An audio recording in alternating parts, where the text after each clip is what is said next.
Halo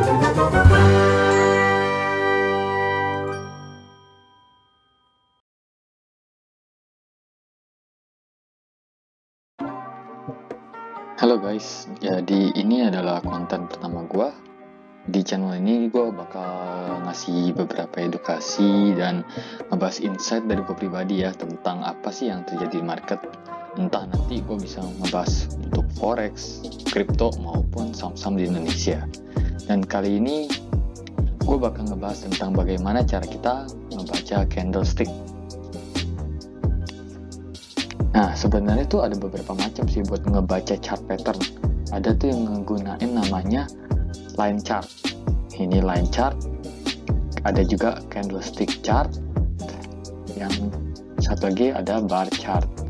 Tapi kebanyakan orang menggunakannya itu candlestick chart. Karena candlestick chart itu lebih mudah buat dianalisa. Kita tuh bisa ngelihat shadow-shadownya, kan kita bisa tahu ini tuh candlestick itu ngebentuk apa, hammer kah, doji kah, dan lain-lainnya. Nah, kalau kita pakai line chart, kita harus contoh aja ya. Kalau kita pakai line chart nih, gue tandain ini, gue pakai yang candlestick ya. Sorry. Oke, nah ini gue pakai candlestick. Candlestick ini kelihatan di sini ada spike-nya. Ini ada namanya inverted hammer. Di sini ada spike-nya, ada shadow-nya ya. Kalau misalkan kita ubah ke line chart, nah shadow-nya hilang semua, kan kita cuma bisa ngelihat dia close di pas kapan gitu loh, jadi kurang detail. Sedangkan kalau kita pakai bar chart ada, cuman kurang jelas saja gitu loh. Lebih enak lihatnya tuh pakai candlestick gitu. Jadi ya banyakkan orang pakai candlestick chart ini ya karena emang lebih enak gitu buat dilihat. Oke, kita langsung masuk aja ya ke pembahasan kali ini tuh mengenai candlestick. Oke, ini pembahasan candlestick. Jadi candlestick itu dibagi menjadi dua ya. Ada namanya bullish candle, ini namanya bullish candle, dan ada yang namanya bearish candle.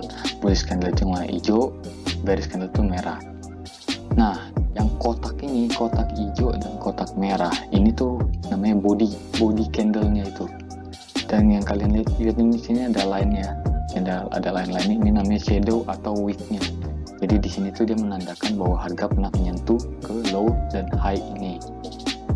Jadi semisal contoh ketika market buka di sini open dan close-nya itu di atas. Ini menandakan bahwa candle ini bullish. Tapi shadow ini menceritakan bahwa sebelum market tutup, mungkin saja pas pembukaan dia sempat turun dulu ke bawah sini, atau enggak dia sempat naik ke atas sini.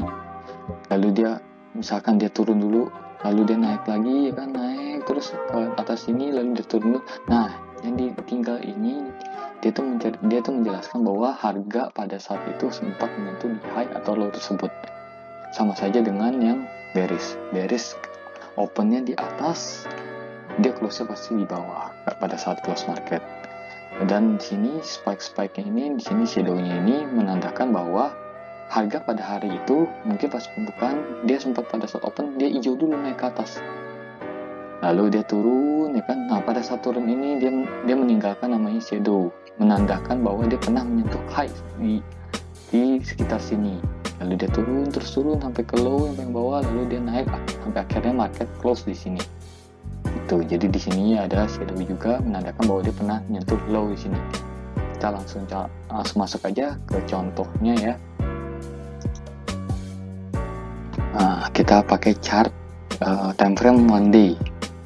Jadi satu candle ini menceritakan satu hari pada tanggal 16 April 2021 ya. Jadi pada tanggal 16 April 2021 ini dia market ngebuka di harga 1410. Lalu dia turun ke harga 1405, lalu naik lagi ke 1410. Nah, pada saat dia dari 1405 naik ke 1410 lagi ke harga open awalnya lagi, dia meninggalkan namanya shadow. Jadi shadow ini menandakan bahwa pada hari tersebut market pernah menyentuh low di harga 1405. Oke. Jadi pada saat itu dia membentuk shadow, oke, dia naik, lalu dia naik lagi ke atas 1440, lalu dia turun ke harga 1425 sampai akhirnya close ya. Jadi dari harga 1440 ke 1425 dia membentuk juga namanya shadow. Nah, shadow ini yang menandakan bahwa dia pernah menyentuh high di hari tersebut, di tanggal 16 tersebut, di harga 1440. Jadi sebenarnya di satu candle ini menceritakan, di sini tuh ada ceritanya. Jadi kita coba pindah ke 1 jam ya. Nah, di dalam satu chart candlestick yang daily tadi ini, di dalamnya itu terdapat ada 6 candle 1 jam. 6 candle 1 jam, jadi masing-masing 1 jam, 1 jam, 1 jam, 1 jam, 1 jam, 1 jam. Oke, langsung gue contohin aja ya. Jadi sebenarnya tuh si indie ini, candlestick indie yang pada tanggal 16 April itu, dia nggak langsung dari 1410 turun 1405 langsung naik ke 1440 langsung close di 1405, enggak gitu. Jadi dia sini ada ceritanya. Nah, kita lihat ceritanya.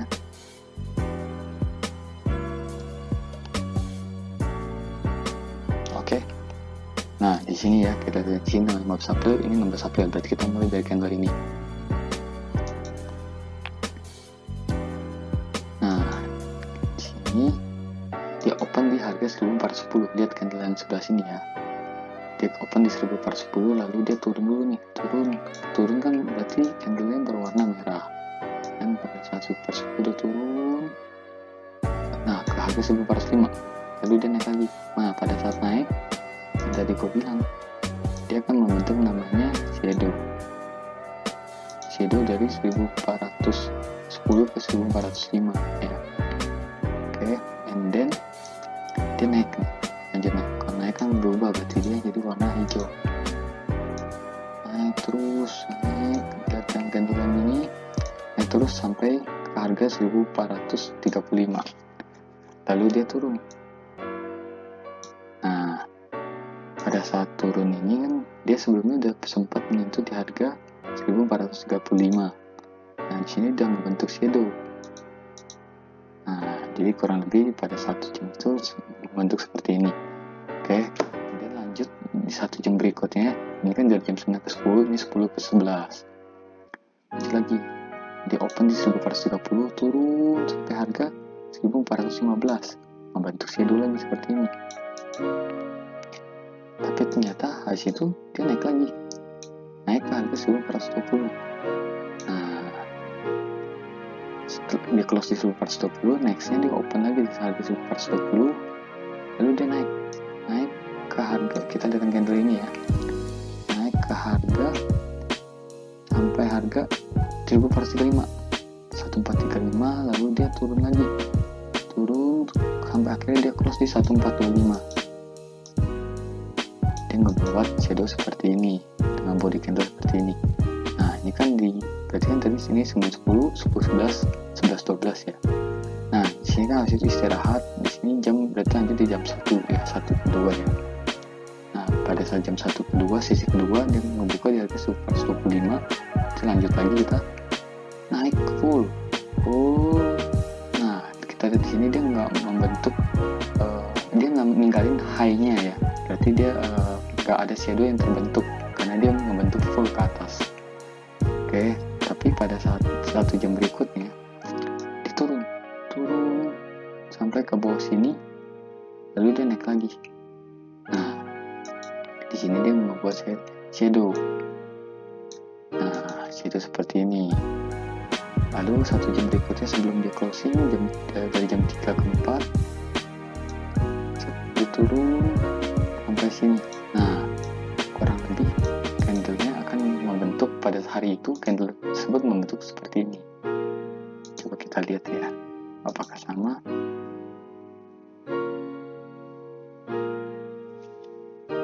Ya, kurang lebih sama ya, cuma bentuknya berubah karena perubahan dari time frame-nya ya. Nah, kurang lebih sama. Nah, kita lihat shadow-nya, body candle-nya sama shadow yang low-nya ini. Jadi kurang lebih seperti itu kalau misalkan kita ngelihat candlestick. Jadi di daily ini tuh ada ceritanya, nggak cuman kayak dia dari sini dia turun langsung naik ke atas langsung turun, nggak. Di dalam tersebut ada ceritanya juga. Nah, kita di sini juga bisa lihat sini kan ada time frame weekly. Nah, weekly ini berarti menggambarkan, gua hapus dulu ini ya. Weekly ini menggambarkan one week ini berarti di dalamnya terdapat 5 hari. 5 hari dari ini, kita lihat ya. Ini mulai dari tanggal 12 April ke daily-nya, berarti dia menggambarin dari 12 April dari candle ini sampai akhir candle tanggal 16 ini, sampai entar hari Senin lagi dia membuka di candle weekly ini, membuka candle baru lagi gitu.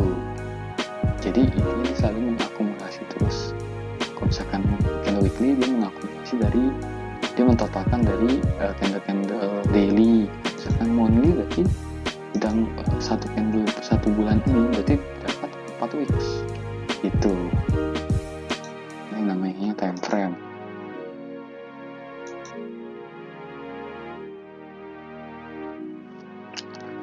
Kalau saham sendiri gue lebih suka menganalisa di time frame daily ya. Jadi gue ngeliat chart satu bar ini nih, satu candlestick ini itu 1 hari berarti. Sedangkan kalau misalkan di forex gue lebih suka dari daily, gue oper lagi ntar ke 4 jam, and then ntar gue ke 1 jam, dan ntar bisa jadi gue nganalisa di 30 menit itu. Jadi beda-beda caranya. Jadi ini tuh dinamakan sebagai multi time frame. Multi time frame apa sih sebenarnya? Multi time frame itu bakal gue jelasin di next konten itu ya. Jadi untuk yang konten sekarang ini gue cuma ngebahas yang candlestick aja. Jadi oke, sekian konten gue kali ini mengenai candlestick. Kalau ada saran-saran atau ada yang mau ditanyain boleh komen. Kalau misalkan kalian suka boleh like dan subscribe. Oke, ditunggu konten berikutnya. Thank you guys.